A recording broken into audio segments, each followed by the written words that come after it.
Welcome back to Halloween and Christmas 3, I'm Adam J. Freaky is the newest film from writer-director Christopher Landon, whose previous works include Happy Death Day, which was great, Happy Death Day to You, which was a pretty solid follow-up, and Paranormal Activity The Marked Ones, which was a steaming pile of shit. And again, I'm not a fan of Paranormal Activity in general, so I give him a little leeway. That being said, much like Happy Death Day, this is his next attempt to turn a classic comedy into a slasher comedy.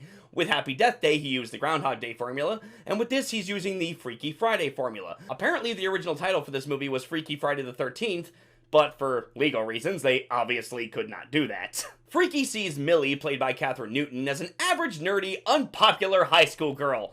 And by average, nerdy, unpopular high school girl, I mean they found one of the hottest actresses in Hollywood, dressed her in some frumpy clothes, and said, "There, average, unpopular high school nerd."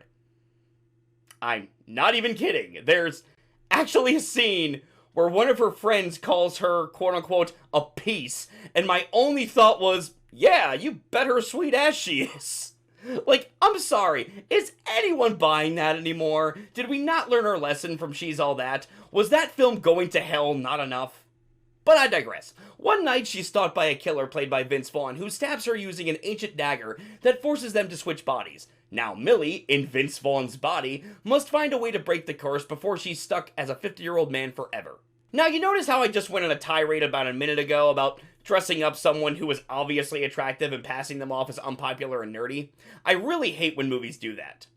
However, I did that purposely to get it out of the way because that is pretty much my only problem with this movie. Freaky was awesome. I really enjoyed this flick. It has a beautiful sense of humor, knows exactly what it's going for, and has heart and ambition to spare. I really hope Christopher Landon considers turning other old formulas into slasher films because really this seems to be his niche. Now, turning comedy into horror is nothing new. Hell, they teach you how to do this when you go to college for screenwriting. I've taught this to my students in the past. However, I don't think I've ever seen a director do it with such a purity. He knows exactly what emotional beats he needs to hit, and how to offset the comedy and the horror in a way that it never really becomes distracting. It's like a perfect blend, which is a rare talent as a screenwriter. Kathryn Newton is great in this film. She's awesome when she's Millie, she's awesome when she's a psychotic killer. I look forward to seeing more of her work down the line. Evidently, she was just cast in Ant-Man 3 as Cassie Lang. I mean, we already had a teenage Cassie in Avengers Endgame, and it was one of the most emotional scenes in the movie. She acted it perfectly. I cry when I see that scene. But hey, as we all know in Hollywood, you know, if you're not a blonde bombshell who can rock leather, nobody really gives a shit. Yeah, Marvel, you know what you did. Shame on you.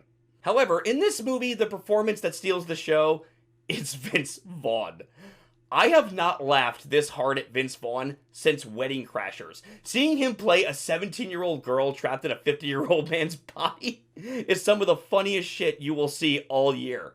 Even if I didn't like the rest of the film, I would still recommend it just for his performance. The whole voodoo dagger angle that switches their body with a 24-hour time limit sounds ridiculous, but that's the Freaky Friday formula for you. It's supposed to be ridiculous.